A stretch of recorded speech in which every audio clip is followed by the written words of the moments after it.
जब जब इंडिया और पाकिस्तान के बीच जंग हुआ, भले ही एक गोली पाकिस्तान ने कम लगाई हो, लेकिन एक बोली जरूर बोला, हम न्यूक्लियर यूज करेंगे। रिसेंटली पहलगाम के कारण हुए इंडिया पाक टेंशन में भी ये दिखाई दिया। तो फिर आखिरकार पाकिस्तान इस सो कॉल्ड न्यूक्लियर का यूज क्यों नहीं कर पाता? या पाकिस्तान के पास एक्टिव परमाणु है ही नहीं, या फिर कुछ और ही कहानी है? इसको समझने के लिए हम लोगों को जाना पड़ेगा थोड़ा सा पीछे।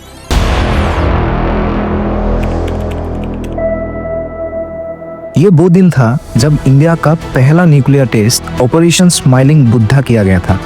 नाम भले ही पीसफुल लगता हो, पर इसने दुनिया को हिला के रख दिया था। इंडिया बन गया था एशिया का पहला न्यूक्लियर पावर। करीब 12 किलो टन का ये बॉम्ब पाकिस्तान की पैन गीली करने के लिए काफी था। इस टेस्ट को भले ही यूएन ने नियर फेल घोषित किया हो, पर इस मिशन ने इंडिया की स्ट्रेटेजिक एनाटॉमी की नींव रखी और ग्लोबल पावर बनने की तरफ पहला कदम भी। अब बात शुरू होती है यहाँ से। जब इंडिया का न्यूक्लियर टेस्ट का झटका पाकिस्तान ने सुनी, तो तब के प्राइम मिनिस्टर जुल्फिकर अली भुट्टो ने ये कह दिया था, Pakistan will fight for 1000 years. If India builds the atom bomb, Pakistan will eat grass or leaves, even go hungry. But we will get our own atom bomb. We Pakistan have no other choice. लेकिन पाकिस्तान वो अकेला देश नहीं था जिसे भारत के nuclear power से दिक्कत हुई हो। एक और देश भी था, चाइना। चाइना की अगर जियोग्राफी को देखें तो एक तरफ था सोवियत यूनियन यानी रशिया, जो करीब 50,000 न्यूक्लियर वेपन, और दूसरी तरफ भारत। कोई भी देश को अपना न्यूक्लियर बम बनाने के लिए चाहिए ये 4 चीजें: money, technology for uranium enrichment, design for making bombs and missile launchers.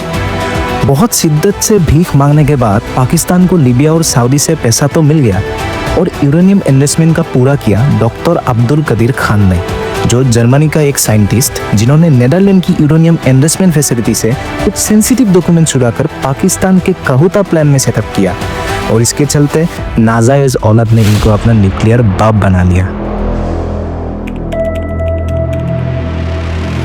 India का 1974 का न्यूक्लियर टेस्ट स्माइलिंग बुद्धा सिर्फ पाकिस्तान के लिए ही नहीं, बल्कि चाइना के लिए भी एक वेकअप कॉल था। चाइना ने तुरंत रियलाइज किया कि अगर साउथ एशिया में बैलेंस चाहिए तो पाकिस्तान को स्ट्रॉन्ग बनाना होगा, और इसके चलते यूरेनियम एनरिचमेंट के बाद चाइना ने पाकिस्तान को उनका अपना tried and tested CH-IC4 design दे दिया था। और 26 में 1990 को चाइना ने पाकिस्तान को उनका पहला न्यूक्लियर टेस्ट चाइना के जमीन पर करने की परमिशन दी थी। अब पाकिस्तान के पास बॉम्ब तो था, लेकिन डिलीवरी सिस्टम यानी मिसाइल टेक्नोलॉजी वीक थी, और यहीं पे एंटर करता है नॉर्थ कोरिया, जो न्यूक्लियर एनरिचमेंट टेक्नोलॉजी के बदले पाकिस्तान को मिसाइल प्रोवाइड की थी। राजस्थान का पोखरण डिजर्ट में एक जोरदार धमाका हुआ, ऑपरेशन शक्ति। उस टाइम के पीएम अटल बिहारी वाजपेयी और sir doctor APJ Abdul Kalam और R चिदम्बरम जी के गाइडेंस पे 58 किलो टन का हमने सेकेंड न्यूक्लियर टेस्ट किया। कंपैरिजन के लिए वर्ल्ड वॉर 2 में हिरोशिमा में जो ब्लास्ट हुआ था वो करीब 15 किलो टन का था।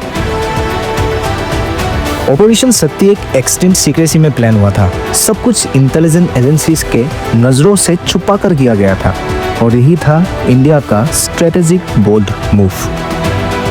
इसके तुरंत बाद पाकिस्तान ने भी 28 मई को 36 किलो टन का पहला न्यूक्लियर टेस्ट किया, और result a new nuclear as.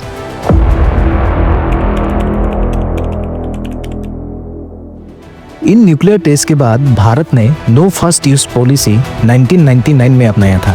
इसके पीछे फिलोसफी सिंपल है, nuclear weapons are for deterrence not for destructions. लेकिन ये स्टैंस अब डिबेट में है। 2019 में डिफेंस मिनिस्टर राजनाथ सिंह ने कहा था कि फ्यूचर में पॉलिसी को सिचुएशन के हिसाब से चेंज किया भी जा सकता है। मतलब बढ़ती जियोपॉलिटिकल टेंशन के चलते इंडिया फर्स्ट यूज का ऑप्शन भी ओपन रख सकता है। और रही बात पाकिस्तान की, तो उनका कोई इतना पढ़ा लिखा तो है नहीं जो ऐसा पॉलिसी रख सके, लेकिन इसका मतलब ये भी नहीं है कि वो सुबह उठे और न्यूक्लियर लॉन्च कर दे।